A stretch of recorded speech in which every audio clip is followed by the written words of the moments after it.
problem here says that if we use a cylindrical rod, let's understand what is the problem.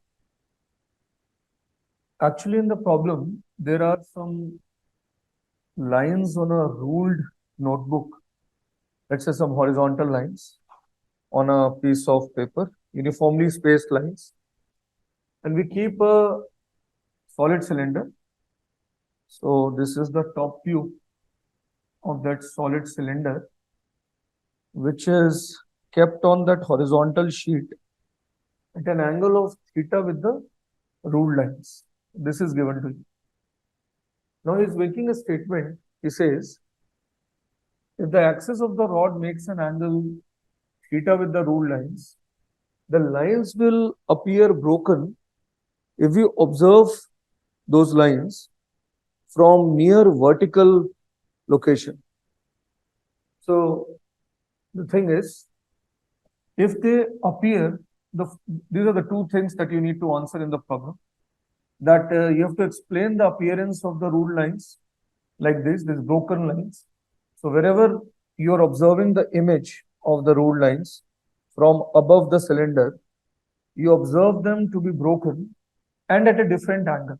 You can see in the diagram, they are saying they are broken and they are at an angle of alpha with the horizontal and alpha downwards.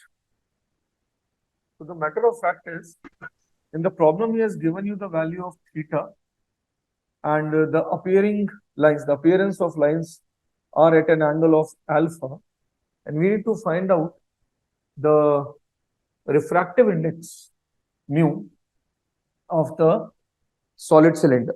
What is the refractive index of the solid cylinder? So as I will solve the problem, obviously the reason for that appearance will be explained, and we will also find out the value of mu in terms of theta and alpha.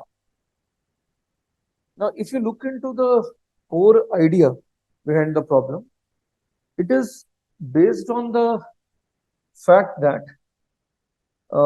if I take a half cylinder, let's say I take this half cylinder, right, and I try to position an object across this half cylinder. Okay. So if you try to position an object, let's say you are observing something from this side, and there is some object across this half cylinder, and there are like two orientations of that object. One is this vertical orientation for this vertical cylinder, and the second is the orientation which is along like this, right? That can be perceived as a transverse orientation. I mean, whatever I am showing here can be perceived upon as something which is like a solid cylinder. Now, I am trying to observe everything. Instead of observing from top, I am trying to show you the lateral view, the cross-sectional view. And if you observe yourself to be somewhere here, and those points which are, beneath the cylinder to be at the end of the cylinder somewhere here, right? This point object I am taking somewhere here. Let's understand that in these two orientations, the magnification across the cylinder will be different. Honestly, in one of the orientations, the radius of curvature, or you can say that the radius of curvature with respect to the transverse object will act out as infinity.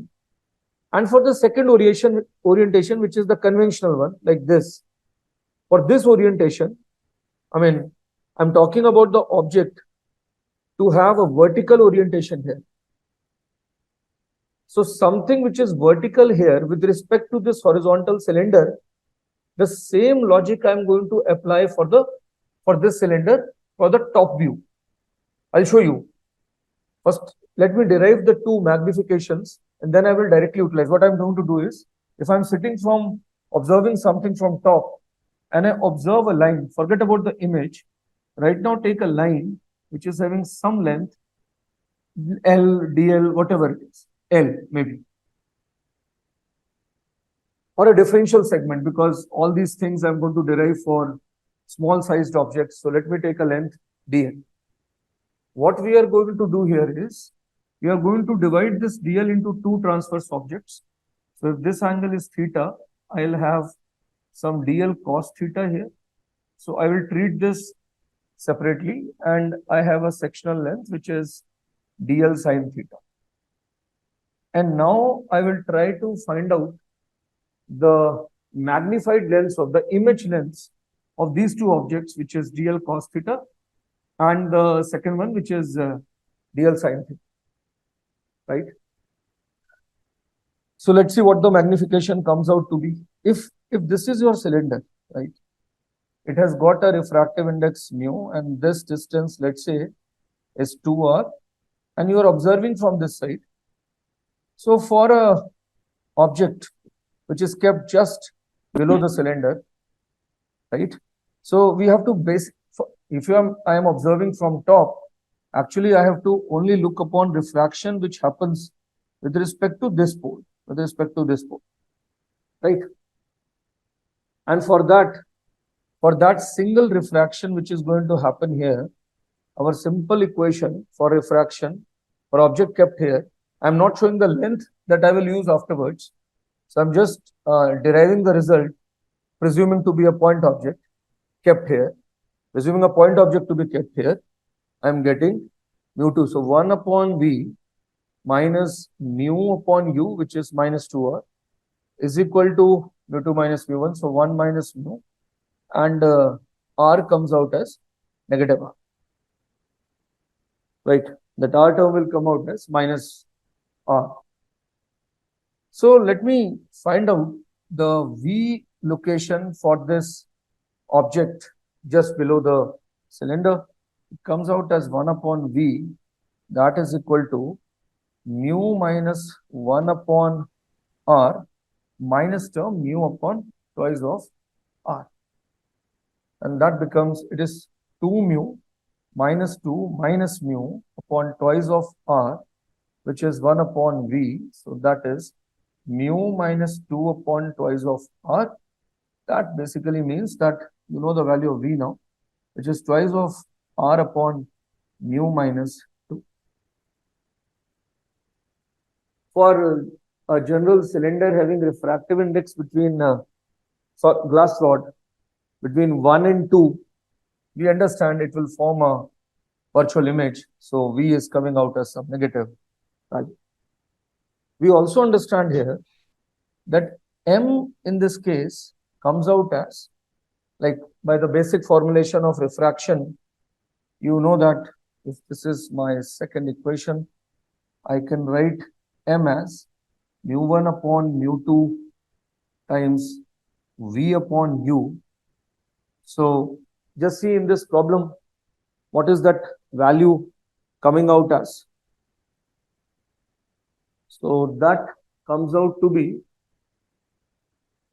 it is mu1. So that is mu, the mu2 term here is 1.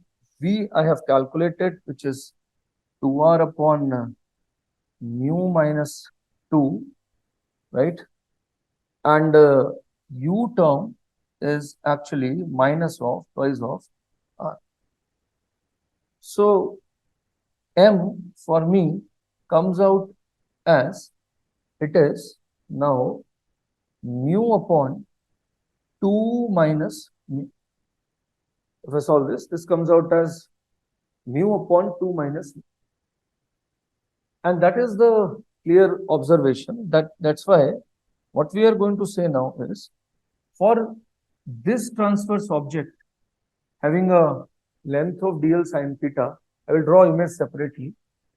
Its image length will come out as, this image length will come out as the object length DL sin theta here.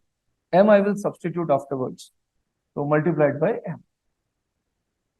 And as far as the DL cos theta term is concerned, right, let me say that DL cos theta will remain the same as, that will remain the same term as DL cos theta at this point. That is DL cos theta. I'll give you the reason for that. The same approach for the second object, which is aligned like this. The only difference is for that alignment, I mean, we understand that for the second alignment, the radius of curvature will, in that plane, it will actually be infinity. I mean, all the results being the same. Only thing is in that consideration, so I will just write it here. For dl cos theta considerations, what I am saying, it is mu2 upon v. I'm not substituting any value. I'm just choosing the result minus this, and the RHS term here is like mu2 minus mu1 upon infinity, which is coming out to be 0. So you can observe that mu2 upon v term, that is equal to mu1 upon u, and that basically tells me that m in this case will be equal to 1. So that's why I said that if I have to consider this length dl cos theta, its magnified length will remain the same as dl cos. And now the resultant of this, they have already said that this dl cos theta and this m dl sin theta, if you find out the final orientation, they have said that this orientation makes an angle of alpha, right? With respect to the horizontal line where dl was, your effective dl prime, you can say this is your net dl prime, and that is at an angle of alpha here with respect to the horizon. Remember, this direction as such was theta, right? And that total angle obviously is 90 here. In fact, here also it is 90.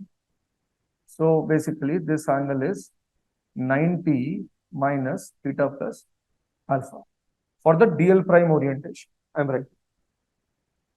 So you have to just take one equation, like let's say you take cot of this. So let me write the final equation. I'm just taking cot of this term. So that is equal to dl sin theta into m upon my dl cos theta term, right? And that will be equal to cot of this angle, cot of this angle. Correct. This is dl sin theta into m here. Dl cos is here.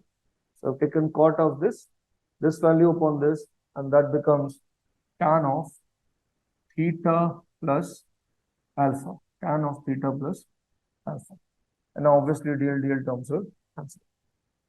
So our interest was to find out the refractive index, and I'm getting mu upon 2 minus mu term to be equal to tan of theta plus alpha divided by tan theta plus alpha whole divided by tan theta whole divided by tan. And I think if you eliminate mu from this equation, once you solve this equation further, you should get your answer of mu in terms of theta and alpha. I mean, calculations apart, conceptually, this is the case. I mean, the point is, this setup is like acting like a cylindrical lens, honestly. And for the cylindrical lens, the two orientations or the two transverse orientations which have been given to you, for those two orientations, in one orientation, the radius of curvature is infinity. And for the second orientation, the L there, the R rather, there, the curve as such is more of a planar surface for that orientation, where radius of curvature is coming out as R. So I've just solved that. Then a bit of geometry, and you will get mu in terms of theta and alpha. So appearance has obviously been explained, and mu has been calculated in terms of theta and alpha. All right. There's a laser beam which propagates through a spherically symmetric medium. Now let's understand that this sphere has got a radius of capital R, and the medium around it is spherically symmetric, and refractive index mu is some linear function of r. So maybe k into r. Mu is given there, k into r. All the parameters are given, and the question is like, if you bombard this laser beam at a distance of r naught from the center, and to begin with, the angle of bombardment here, that is theta. So the question was, what is the minimum distance from the surface where the beam can reach? Right, minimum distance from the surface where the beam can reach. If I want to, find out the equation of curve also, let's say, let me just analyze this spherically symmetric medium through a basic property. Let's say this is the system around which the beam has to move. So maybe when I am at a general location, let's say R, and I think of this beam like a particle which has got a momenta of P, and it is forming an angle of theta with the radial direction, right?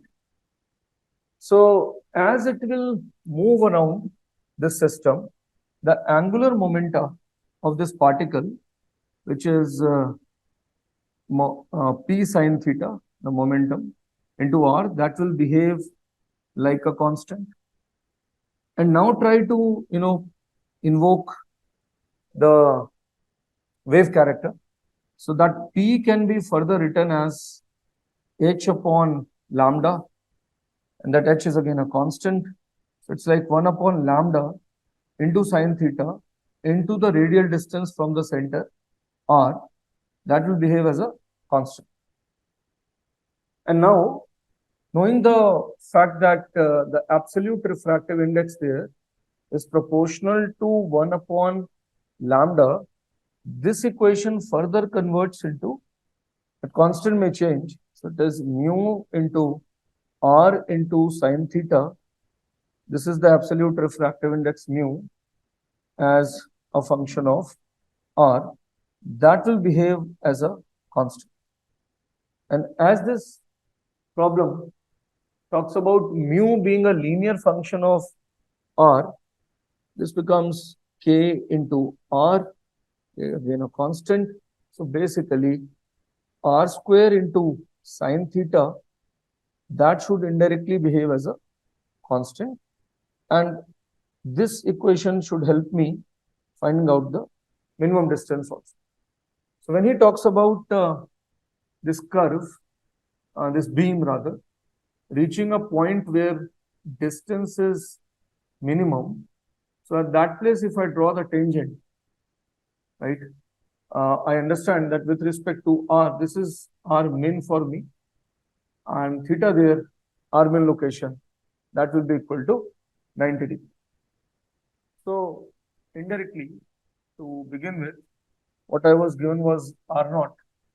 So like r naught, so this 50 root 2, and theta initially that was 30, that term is half, and it will be equal to r min square, and there that sine 90 term, that will be equal to 1. So quite evident that r min here will come out, right? Mu that was given as 1 upon lambda term, so that became kr. R term was already there, and I've taken that sine theta term. So r square sine theta term, that was behaving as a constant. So this is 50 root 2 square into half, that is r min square. So r min comes out as 50 mm. You can see that it comes out as 50. So basically he said, what is the minimum distance from the surface? So I think easily you can answer that. That will come out because radius of that sphere was given as 10. So that helps me writing the answer as 40 centimeters. So with respect to the surface, the minimum distance from which it will pass, that will come out as 40 centimeters. So very nicely built up objective problem where you can directly answer the value of minimum distance from the center or from the surface of the sphere. Now, in this problem, he is giving you a transparent rectangular slab. It has got a length of 20 centimeter and the thickness of the slab, that is 40 centimeter, right? D is given, L is given, and it is placed in front of a converging lens. And for the converging lens at a distance of F, they have kept a screen. At a distance of F. Now, if the condition is given to you, and this problem is very similar to optics problem that was given in JEE this year, and this is from our class illustration only. So, he said that if the refractive index at the bottom, that is mu naught, and it linearly increases to a refractive index of mu naught plus delta mu at the highest point, topmost point. So the question was, if you bombard this beam, exactly what are you going to observe? What kind of light pattern are you going to observe on the screen? That was the question. So, if I look into a wavefront, like if I look into a wavefront which was here in the beginning, right? And I want to observe the wavefront at some time instance when the particle here is like, if I'm observing the particle at the bottommost point only, and the instance when that particle has reached here, if I look into A prime, B, I want to just observe the shape of the wavefront at this juncture, at this time instance. So we understand that the time that it has taken, that is L upon some V naught to travel from here to here. I'm assuming velocity to be V naught for refractive index mu naught. And the same time, the uppermost point B has traveled L by V naught time into the velocity there. So maybe VB you can say, V at that place, VB. And that makes it simple because you multiply. So this comes out as the distance that it has traveled, that comes out as L into refractive index at the bottommost point mu naught, and this is the refractive index like at the highest point. So it is mu naught plus delta mu. So what we are trying to say is the corresponding point B has now reached B prime, and distance from B to B prime, that distance is this. As expected, mu was increasing, so we were expecting that part of the wavefront to travel less. It has traveled L and it will travel a factor of L, fraction of L. Now this makes life easy for me because if I look into that section A prime, B prime, right? Now I can see that my wavefront which was plain here and vertical, its orientation is this now, right? And if I just want to find out the angle at which it has oriented, I'll get my theta from that. So I'm writing it, actually tan theta comes out as that D upon that deficit, right? So L minus the lower guy, so it has traveled L mu naught upon mu naught plus delta mu. So basically that is D by L mu naught plus delta mu, and denominator you will have mu naught plus delta mu minus mu naught. So I got a term delta. That is the tan theta term.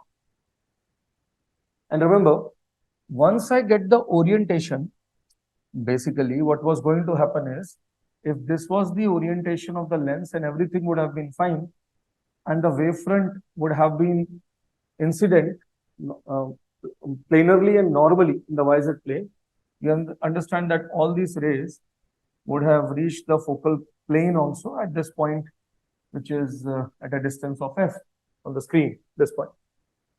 So indirectly, what we are doing is we are just rotating our setup. Yeah. So like if this is the orientation, then the signal will travel normal to this. So basically, as you come out of this rectangular slab, your wavefront is now at a different orientation.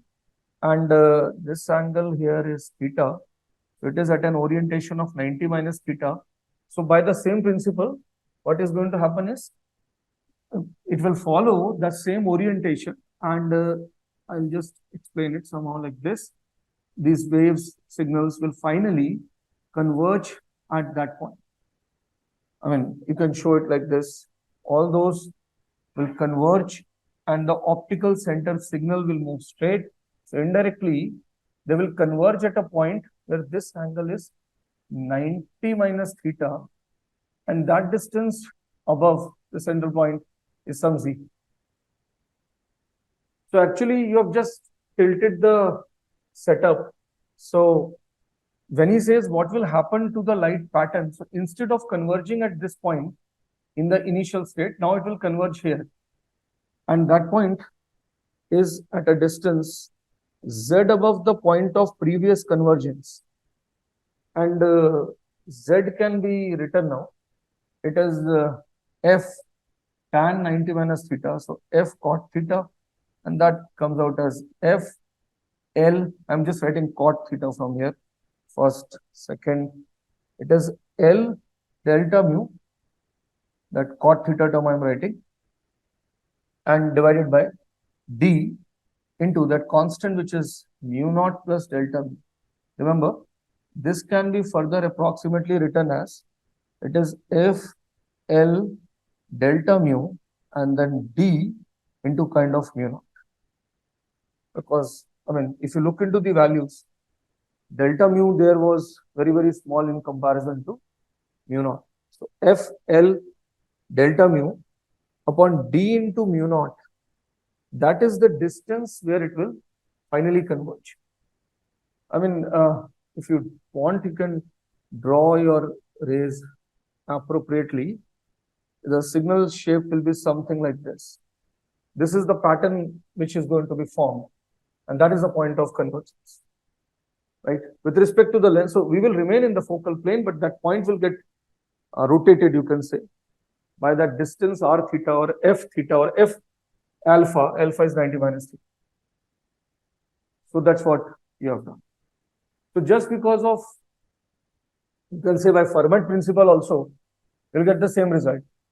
I mean, whatever orientation I have shown here, if you see such problem, like this is also very similar, just to substantiate the idea. I think this will even be better to explain the point. Just go through the problem and apply the previous concept only. Here also, you are bombarding a beam. You're bombarding a beam on a disk. So this is the sectional view of the disk, right? So if you observe from front, the sectional view is this, and refractive index here, you read the statement. Refractive index of a material can be adjusted by diffusing impurities. Moreover, by adjusting concentration, distribution of diffused impurities, a specimen of any desired gradient. This is interesting. Specimen of any desired gradient of refractive index can be obtained. Now consider a thin disk of uniform thickness D made of a transparent material, refractive index of which is to be made to vary with distance r from its center by suitable diffusion of impurities. Now let's focus on the core concept in the problem. Core somewhat is like this: ki if you are bombarding a parallel beam or a disk, it's like a cylindrical beam on a disk, and you observe that this beam converges at a distance of f. You have to observe the front view. The front view is like this. The beam is going to a sheet of paper having some thickness, and finally those rays are converging at a point. So they are kind of forming a solid angle at that point, right? So in this view, I mean, I can only show this thing that they're all converging at some point here, maybe here, something of this sort. And his concern is very clear that if they remember the thickness that he was discussing in this problem, he has given that thickness. Now, this is D, which is small, and this distance here is F, and the radius of the disk, that is not given, but he wants you to find out mu as a function of r. So by the same principle that I have used previously, what I will do is, if all of them have to reach this point, then my Fermat's principle, this wavefront which was here at t is equal to 0, all the particles of this wavefront will reach this point here. So basically, the time taken by this, time taken by a particle which was here to reach this point, and any general particle, maybe a general particle here. Just see this diagram, just to understand. Someone which was here, it will travel across this distance d, and then it will travel in air, it will reach this point, right? The focus, F. And we are saying any other particle at a radius of r. In this diagram, I'm showing the height, but in 3D, you understand that is the radius r. So whatever reaches here, right, that will also move across the medium, that small thickness d, and then has to converge at the same point, because that focus F is given. It is given that the beam converges there. So now it becomes obvious that the time taken by this green, now this is not a single ray, it is a mere representation of all the guys who are at a distance of r. So this represents a general wave for me, or the normal to a general wavefront. And this is the wavefront for r is equal to 0. So what I'm going to do, I'm going to equate the time. And again, instead of time, I can equate the optical path. So optical path for this guy will be mu as function of r, mu d, and remaining that it has traveled in air, that is root of, so f square plus r square. And as far as this guy is concerned, which has the person who has traveled along r is equal to 0. So mu there, what is that? Mu naught, refractive index at the center. So mu naught into d plus it has traveled in air, and that distance is f. Now just use that approximation here. This equation is simply mu r into d plus, and because f is large, it becomes r, and then it is 1 plus r square by 2f square. Now just observe this. This will come out as mu naught d plus f. It will be f, so I have taken f common instead of r. So let me write f. I think now it's simple. Mu r from this can be approximately written. This term will cancel out. So it is mu naught d term will be taken care of minus r square by twice of f into d. And check that. So it comes out as mu naught minus r square by twice of f, and d term will be there. So we will get this result, right? Now there is extension to this problem also, which is nicely fabricated in terms of the shape of interface. I'll come to it, but before that, let me take up more conventional problem for JEE. So in this problem, let's talk. Akshat, you want to say something? Yeah. Yes, sir. I just had a small doubt. If, can you explain in brief as why is refraction even undergoing there? Because the disk is perpendicular to the wavefront, right? Mm-hmm. No, refraction, So, the thing is, what we call upon as refraction, format, refraction is just a way of contemplating the idea that mhm, basically these signals have to follow a path across which they take the least time. So while right, they go across a medium change, they just want to adopt a path randomly through which, out of all the possibilities, the time taken is minimum. And while they do so, people say that bending has happened. The hmm, same thing which Fermat explains like this, Huygens explains the same thing in terms of a wavefront.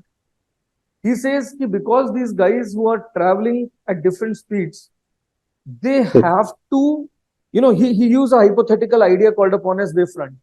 So he says right, wavefront is a locus of all those particles which are in the same phase. So hmm, phase for me is actually time, the time for which they have traveled. So that's what we have done in this problem also. So first thing is what has happened. He has observed that all these people, like it is not possible. Even this, in this case, the diagram that I have shown, I'm assuming this thing that D is very, very small. Because within the setup also, I know that as you will move, this guy has to travel, longer distances. And obviously speed is same here. So definitely he would have reached here previously, na? In comparison to this person, he cannot, this person should reach here previously if they have to reach here simultaneously for the image to be formed here. So that's what the thing is. It's more of like when the green one was here, our particle here was somewhat like this, okay, right? And while it is traveling in air, now from this point, like when it spreads in all the directions, so for the image to be formed here, if we consider a normal to the wavefront which is moving like this, we are just contemplating that the time which has been taken like to come from here to here is same as the time which it will take if you are saying that the beam is converging at that point.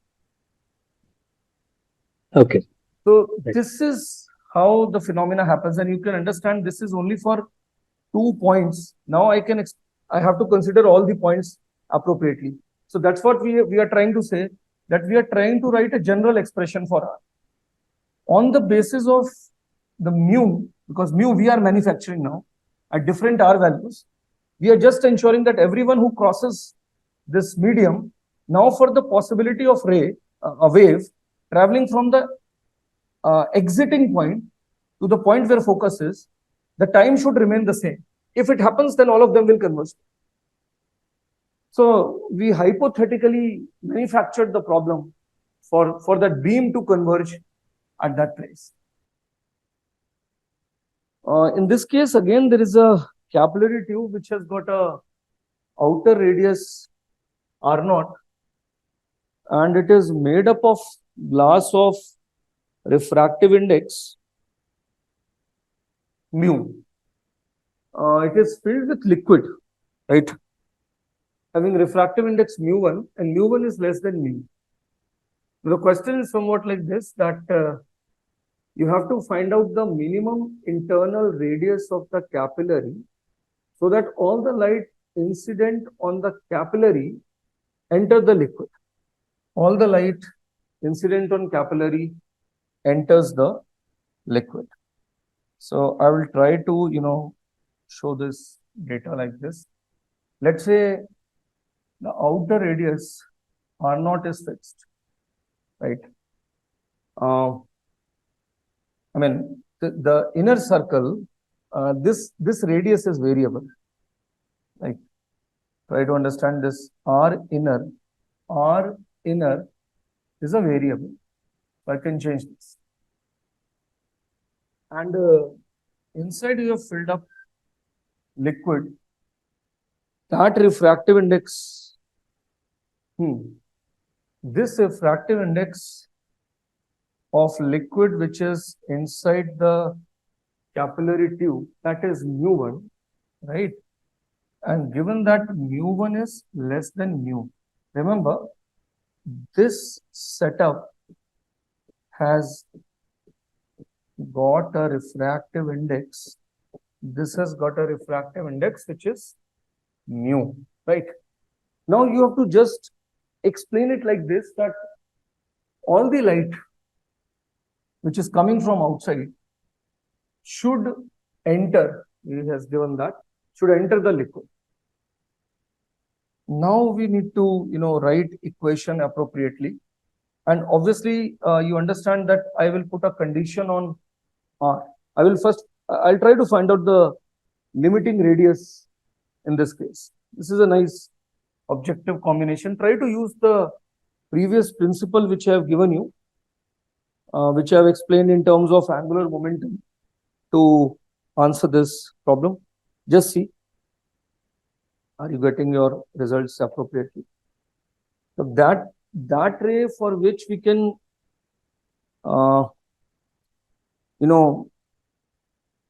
justify.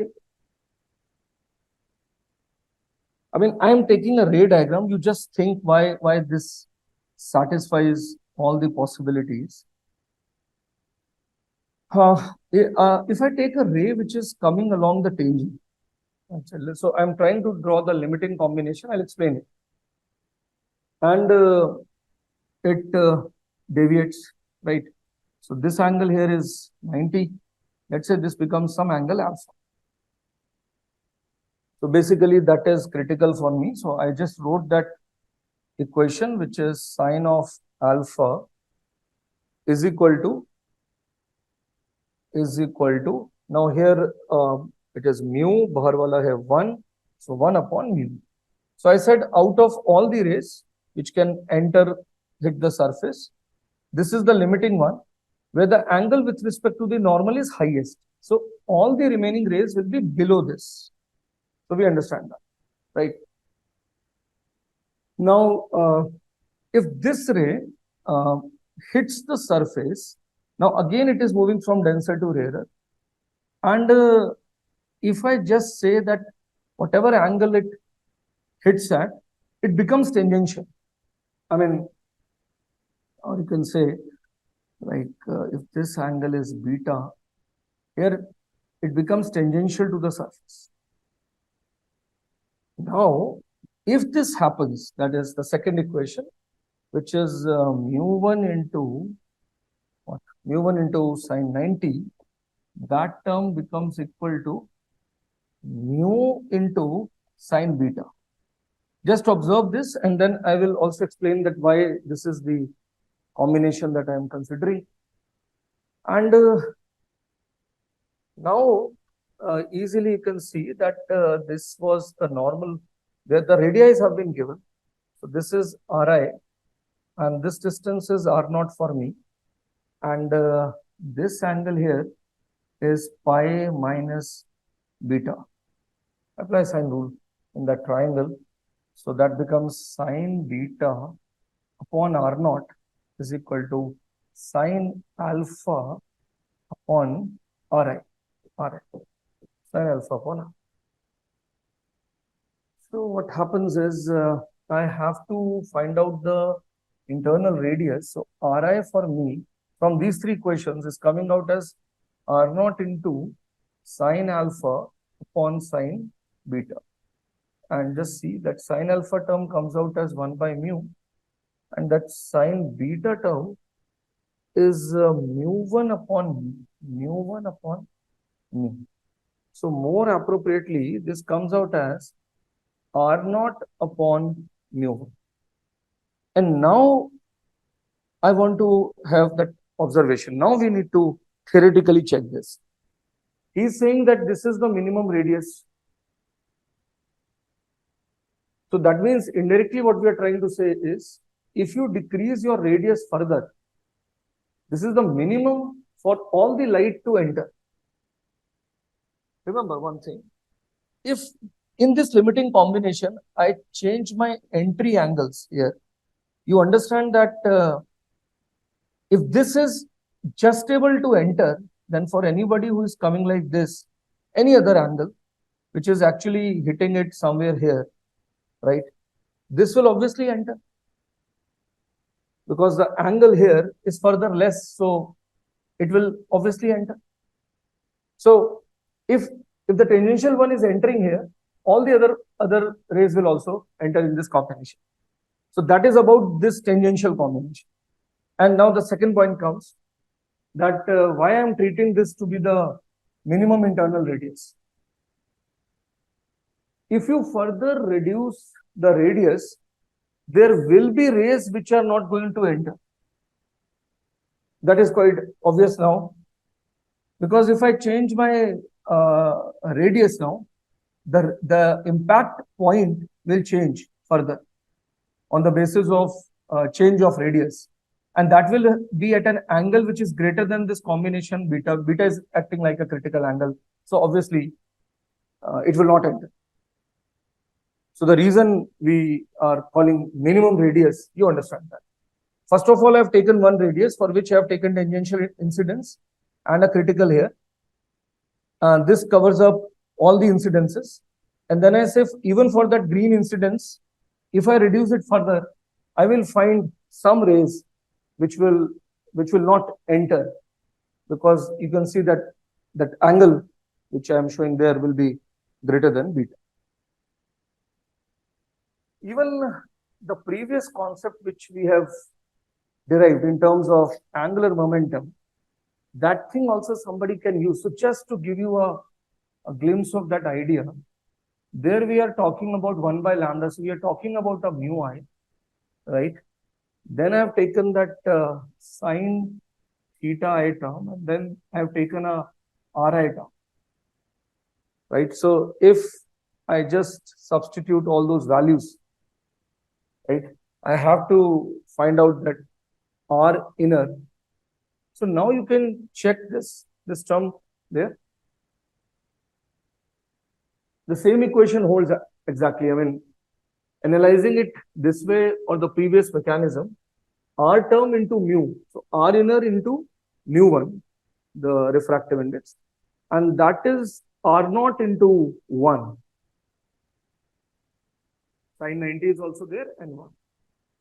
So this all is actually summarized here also.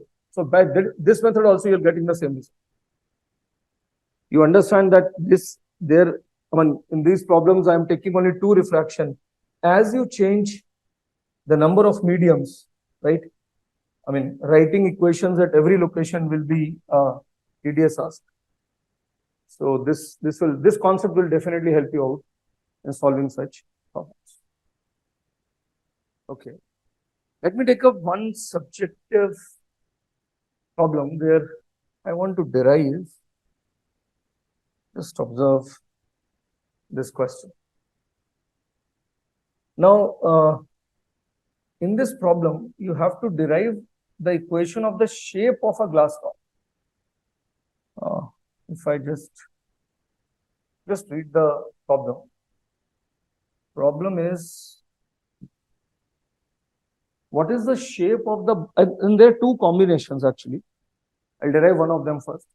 What is the shape of the blunt end of a glass rod that would focus at a single point within the rod all the light rays which are incident upon it that are parallel to the rod's axis? Very interesting. There are a few questions I will put up. Just listen the questions. पहली चीज तो ये बोल रहा है कि यार, if you bombard a beam on a glass rod, it's not possible that all the rays hit a point. But if you want all those rays to finally hit or reach a point on the axis of the glass rod, the surface of the glass rod should have a unique shape, right? So it should have a unique shape. What is the equation of that surface, shape of the surface? And you have to express the equation in terms of the refractive index of glass, the focal length f, which is defined to be the distance within this. So this is the A part of the problem. I'll discuss B further. If you understand A, you can obviously derive the result for part B. So let me explain what is happening. The question is somewhat like this. This is the shape. Let's say this is the glass rod, and maybe here I have got the origin, right? Now this becomes my y-axis. This is the x1. What is happening for the rays? All the rays which are incident are finally hitting a point F. And this can be a very nice objective problem. We are solving in a subjective way because we need to derive that result. Actually, all of us understand that this cannot be spherical, or neither it is parabolic. Let's be very clear about it. It's not a paraboloid. In 3D, this shape is not a spherical shape, neither it is paraboloid. If you want your beam to converge here, this is a different shape. That's what I need to derive first. What is the shape? So x-axis, y-axis. Quickly, I will write some equations here. Maybe this coordinate. So I'll take a general point, xy on the curve. I'll derive the equation for xy. Again, up to this point, wavefront, same phase, nothing happening. Now you are entering this medium, so refractive. So simply write NF, that is optical path. And here you have got x, and quickly you can write this distance is n into root of what? This will become, this is x, y. So this distance is f minus x. Now simply solve it. It is f minus x the whole square plus y square. Actually, this is the equation of x versus y. This equation will give the shape of that blunt end for all the rays to reach that point, which you are calling as focus. If you derive it, I think it becomes an ellipsoid. So I'll just derive. So nf minus x the whole square, that is n square, and f square plus x square minus 2fx plus y square, right? So basically, x square minus 2nfx is equal to n square x square minus 2fx n square plus n square y square. Now check that it comes out to be an ellipse, because it becomes n square minus 1, 0 is equal to n square minus 1 x square, then minus 2fn x into n plus 1. No, minus 2fx n square and then plus. So this term will be minus here, minus 2fnx, that's perfect, and plus n square y square. That's what we are getting. Now try to just convert this. Right, it is x square minus 2fn x upon n plus 1 and n square y square upon n square minus 1. And now I'll write the equation. Now this is the final step. So x minus nf upon n plus 1 the whole square plus n square y square upon n square minus 1 is equal to RHS. I will have nf upon n plus 1 the whole square, and now divide by this term. This becomes 1.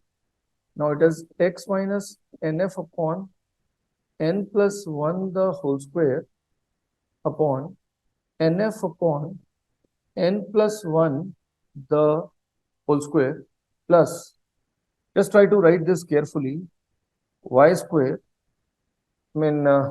upon. So what are we getting?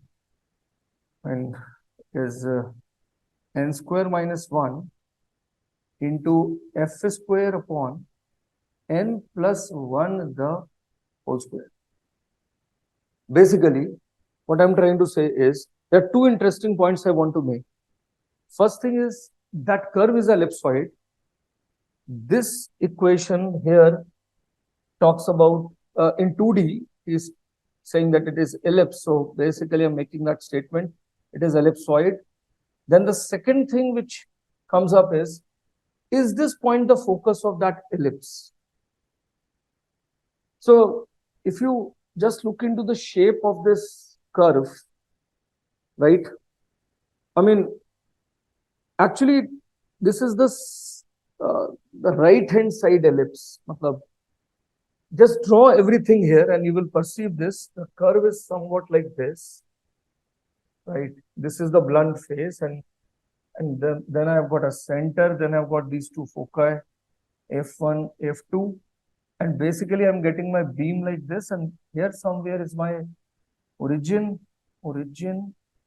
and my x-axis and y-axis. I definitely wanted to find out that will this beam, okay, this equation is ellipse, does it hit the focus? I mean, in ray optics, this is focus, but actually the ellipse which has been formed, are the beams getting converged on the actual focus of the ellipse that we have drawn? Why I'm so specific about this is because when we solve the counter of this problem, there is no such concept that they will reach the focus only. There we will justify that the beam will not reach the focus of the conic section which will be formed. In this problem also, you have to be very careful. That's why I was saying you have to be careful. I mean, look into this. Your center is at nf upon n plus. I'll spend some time, don't worry. Nf upon n plus 1, 0. This is your center, right? And A is also nf upon n plus 1, so that's fine. That's why I've drawn this distance also, right? And further, you can now check that B distance is, what is your B? It is f root of, this is n plus n minus 1 upon n plus 1. This is f root n minus 1 upon n plus 1. So this is f root n minus 1 upon n plus 1. Now do one thing, that is one assignment you will all do. I have drawn the ellipse properly. I've shown the two axis length. Now, you have to check this distance, is it equal to f? Are the beams coming here? Or you have to check this distance, is it equal to f? Or f is somewhere else, neither the focal point, none of the focal points of the ellipsoid, it is somewhere else. This is what you have to check. And very simply, you can now find out the distance from this corner to both the focal points. Check, I mean, just to accomplish this, check what is OF1 equal to. Just let us write that. So it comes out as A into 1 plus, that AE distance will be there, na? So A into 1 plus E, and that A is what? NF upon N plus 1 into 1 plus E. And now this is equal to E into A, and A is how much? NF upon N plus 1. So I think now everything is fine. You substitute the value of E there, and you should get the result. It is root of n minus 1 upon n plus 1 and n plus 1 upon n. Check, is this value coming out as f? Then you check OF. I think all of you got the idea. What I am trying to talk about is, once I get a particular curve, directly stating that it will hit the focal length is not a wise proposition. There's no reason to directly state that until unless I have proved it. So basically, this question is talking about the same. Here we can derive that result and check. All right, you can accomplish this problem. Second part also, I'll try to take up in next class, where I will counter that point. So just solve it. I mean, I've written everything here, and you will verify the facts which I was trying to share with you. Okay, fine. So I will finish off this class here, and we'll catch up again next time. So go through these small ideas, which will be they will be helpful for you in your advanced examination. And I'll see you next time.